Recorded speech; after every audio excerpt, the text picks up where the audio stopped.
which you can adjust on your little device. Now I'm really excited to welcome Veit Lindau, teacher, speaker and author and coach in the German-speaking area. He stands for the integral, holistic self-fulfillment. He is a director of Human Trust, a digital platform with over 9,000 members. We will talk about intelligence and creativity today, the intelligence of the field. Welcome, Veit. Ich wünsche euch einen wundervollen Nachmittag. I wish you a wonderful, a pleasant afternoon. So I want to invite, while people are still dropping in, I want to invite you to close your eyes if you feel comfortable doing this, and just to fully arrive here in this room, here in this afternoon, here in our time together. I want to invite you to give yourself 2-3 deep breaths.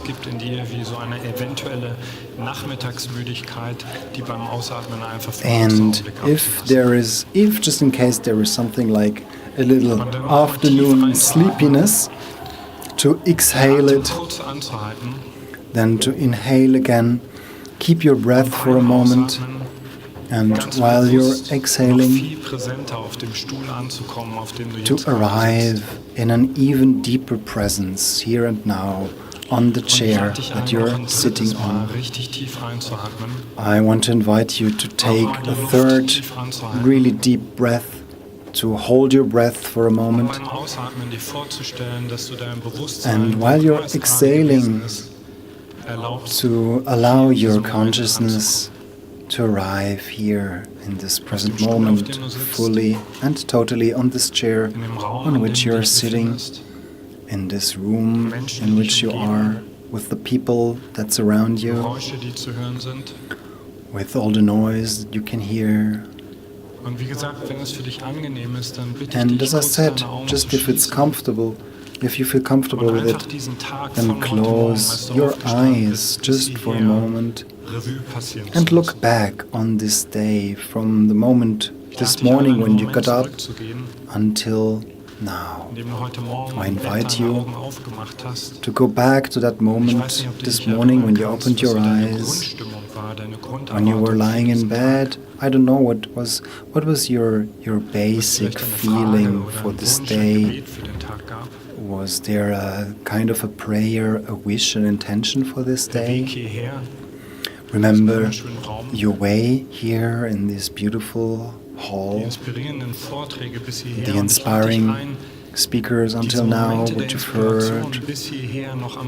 And I want to invite you to look back on all these moments of inspirations and just to briefly check in what has touched you personally, not only intellectually, but really what touched you in a way that you could feel that what you're hearing now, what you're seeing now, that's just for you.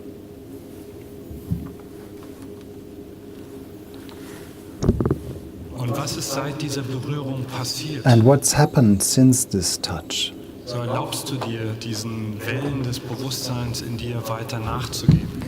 And you allow this vibration to expand in your consciousness, in your system, so that what we are sharing here is not just another congress, but that it can touch you, reach you, and has a transformative effect on your life. Then I invite you to focus on your heart for a moment and to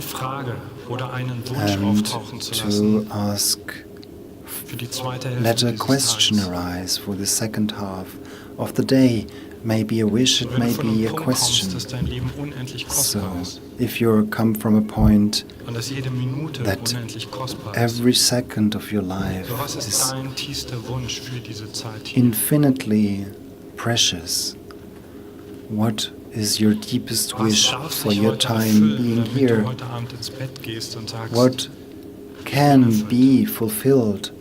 What can happen that tonight when you go to sleep, you feel like, wow, today I've really lived. I am fulfilled. And how does it feel?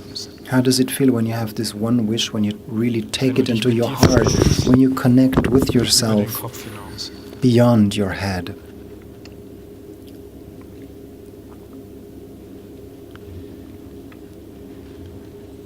Ich danke dir sehr für das kleine Experiment, für dein Vertrauen, dass du die Augen geschlossen hast. Thank you very much for your trust, for trusting me, for guiding you in through this experiment. So you can open your eyes again, so you can enjoy me and all my magnificence. I hope you're well awake, because I want to share something with you, talking about something which I cannot talk about. So I will talk about something for half an hour, about something which we cannot talk about this field, this ominous field we've heard about today already. Of course, there are super spiritual maps, psychological maps. We can talk to quantum physicists and exchange theories and concepts, and at the end you have to get the impression of having you got a lot of information, you received a lot of information for your mind, but you're still confused and haven't got a clue. So this is not what I'm intending, because I want to meet you from human to human, from particle to particle, and I want to invite you for this half hour to experience this field now. One thing that really helps is the combination of two compounds of consciousness: relaxation and awakeness. What we know in our culture, what we know well, is either to be really tense, and when we are tense, we're up in our head, and when we release this tension, this tightness, then we feel sleepy. So what I invite you to do now is to be as relaxed as possible and as awake as possible. And I ask you, I request you, I bid you to listen to me, not only with your intellect, but just to feel, to share the presence, so when you get out of here, that you can have an experience. It doesn't matter whether you're a Buddhist, a Christ, a Christian, or an atheist. I haven't met anybody who wouldn't have been connected with this field. So many things happen in our lives which we cannot explain, so-called coincidences.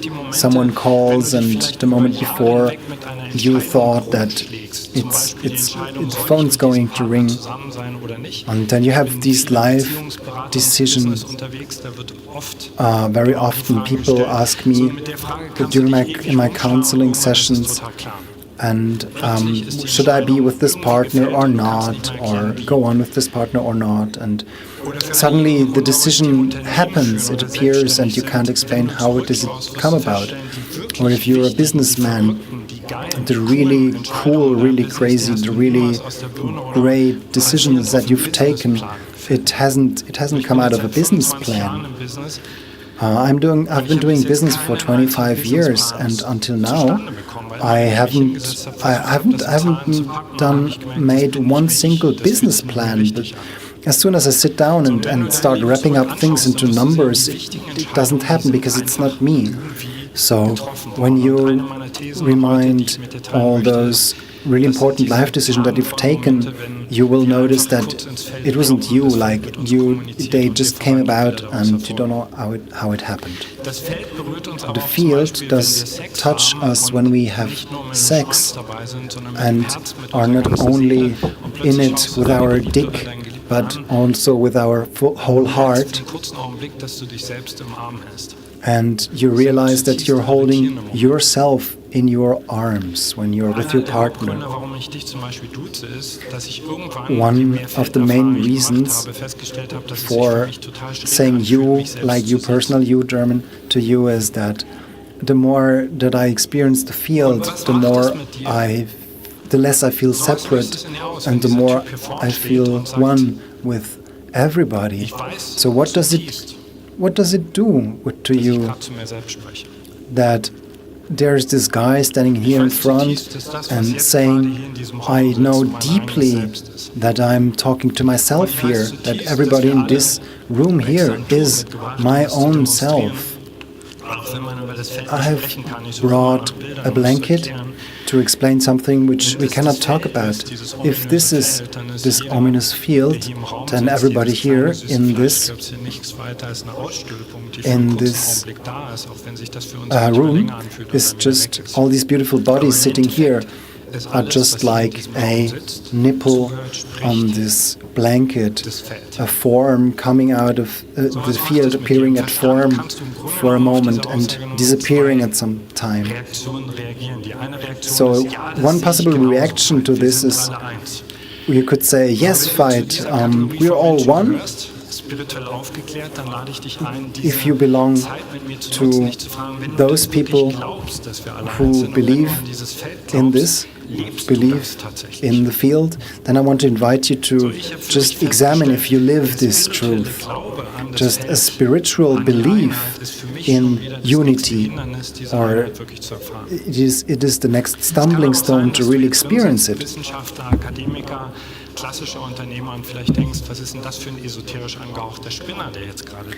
Or the second possible reaction is, what's that esoteric freak?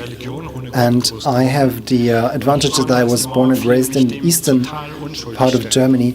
So I was born and raised an atheist, and I kind of stumbled into the field.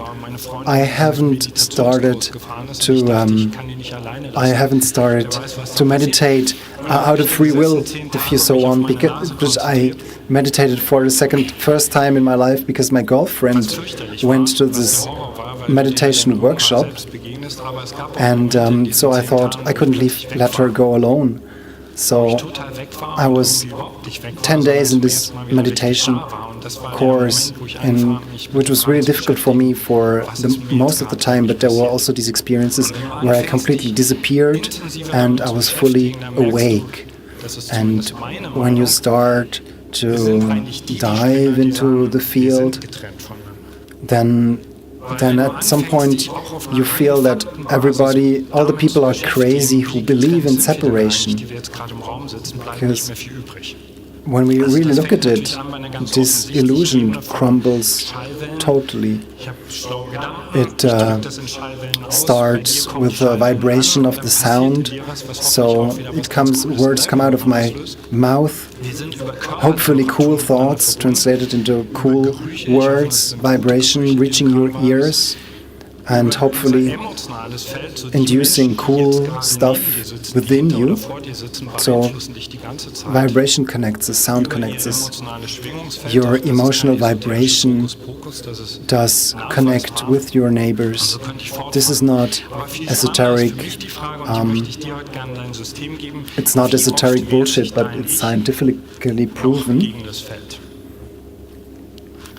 So, how often do you have this feeling of, here I am, and there is the other, I and the world, I and my partner, I and my employees.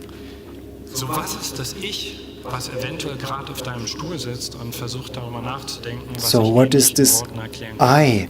sitting on a chair, being what we cannot talk about.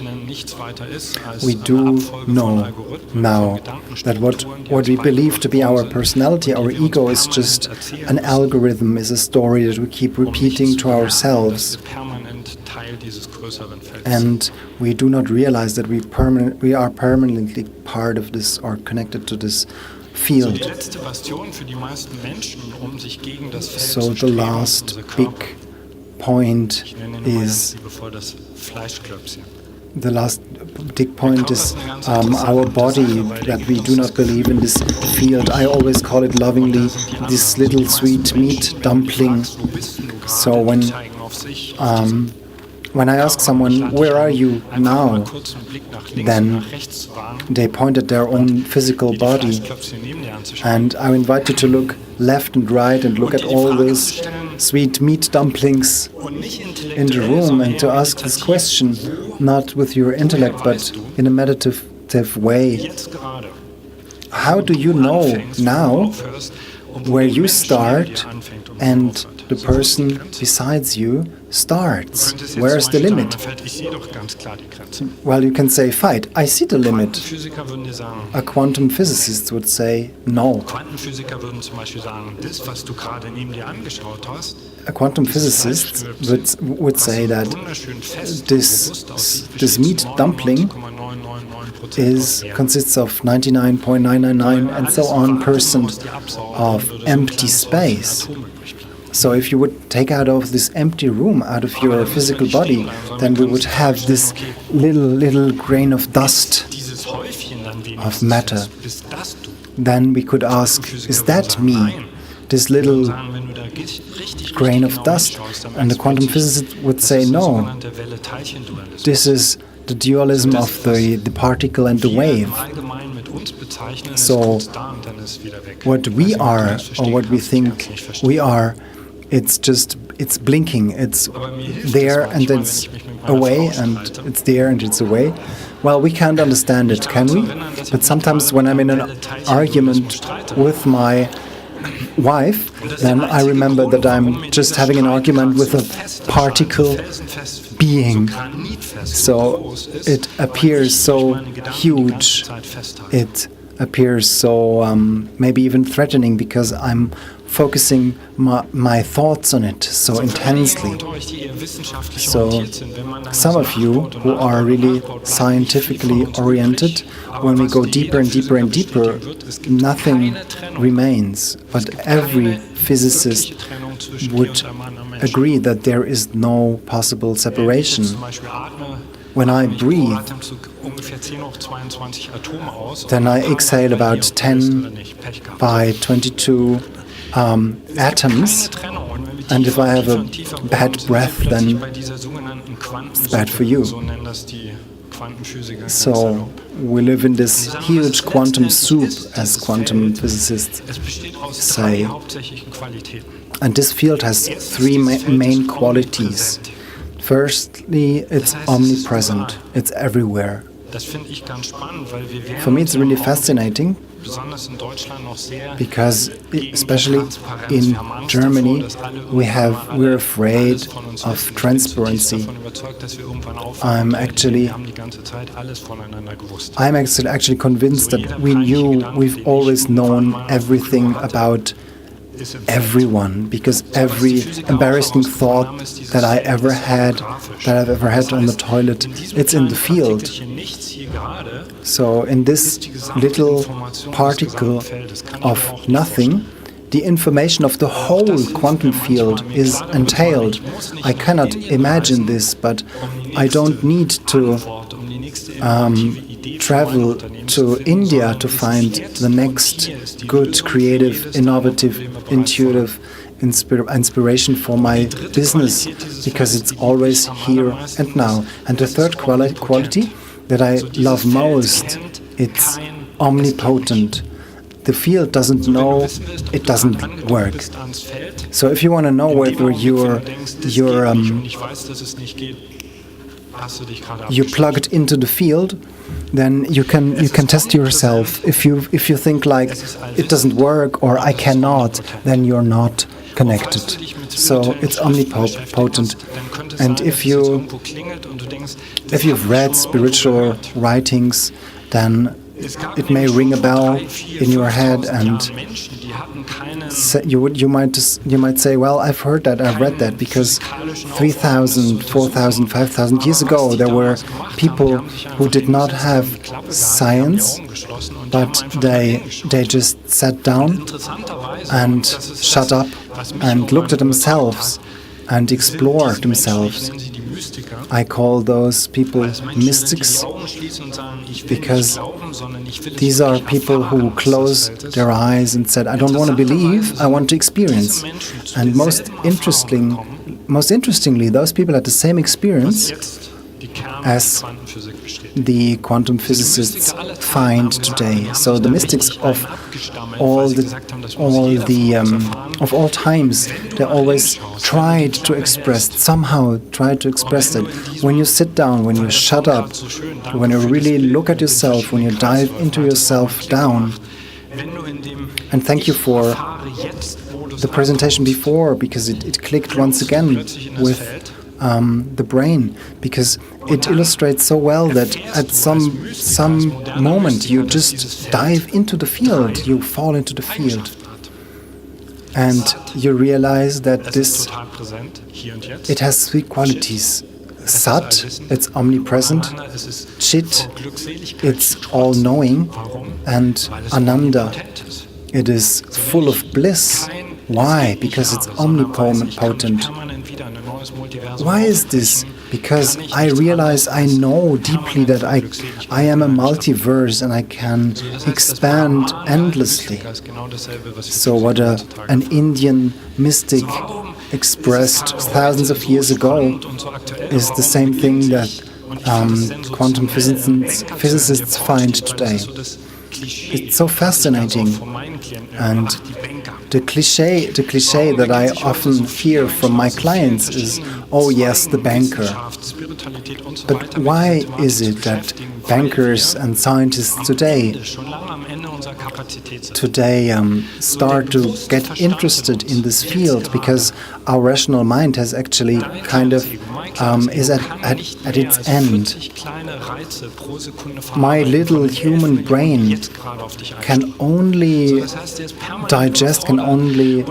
process 40 of about 11 million pieces of information that we receive in every second.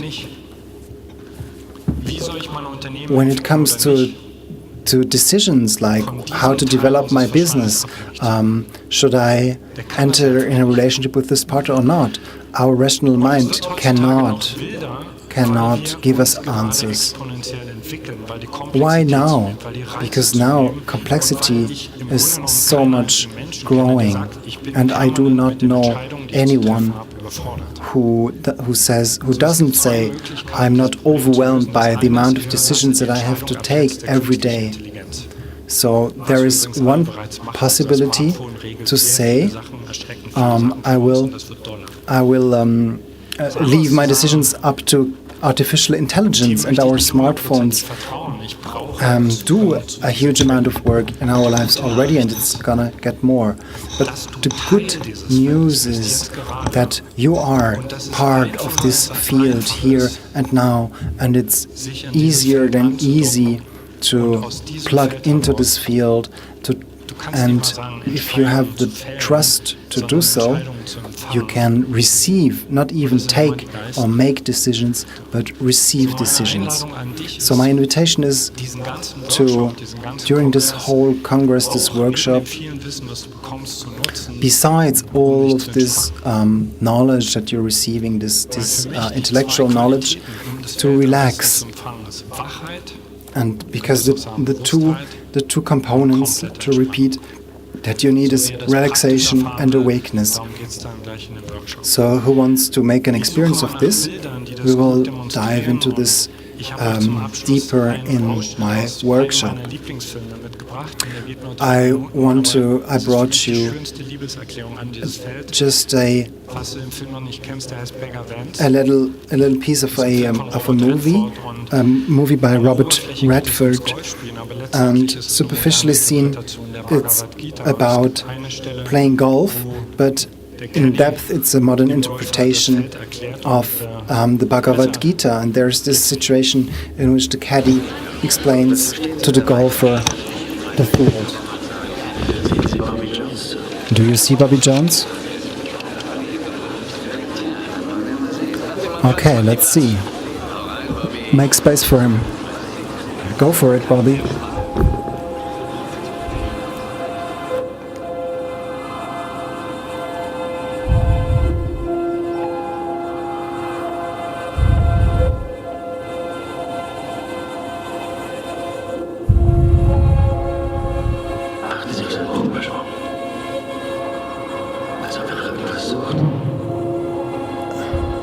Care for your motion. It's like you were looking for something, and then it is as if you would find it.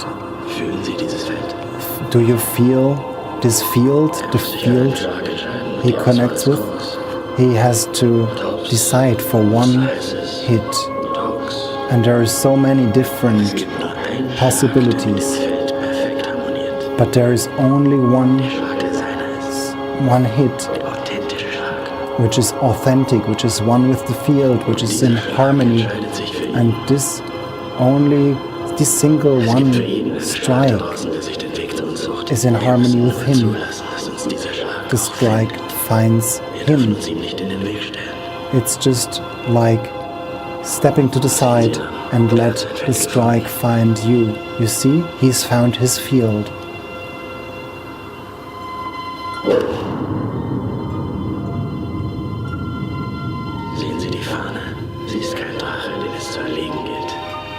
Do you see the flag? It's not a dragon which you shall slay. It's just like everything that is becomes one. This world, you have to look for it with your soul.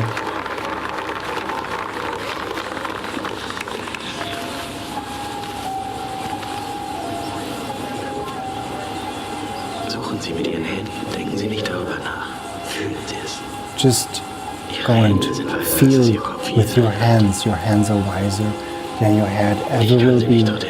I cannot guide you. I cannot lead you. I can only hope to bring you on the right path.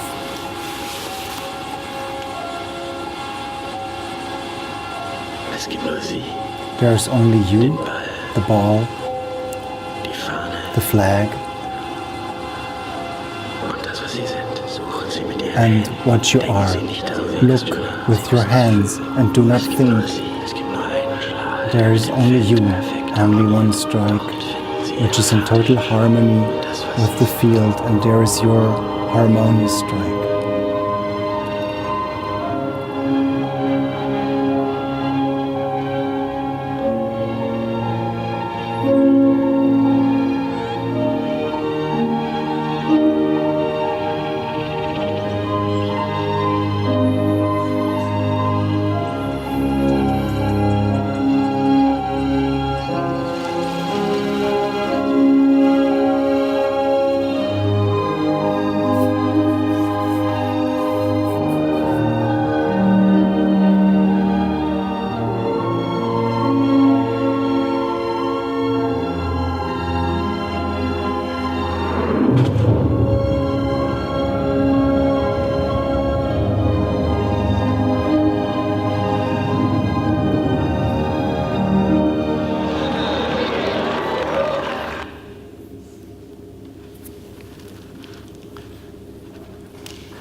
So there's only you and the field.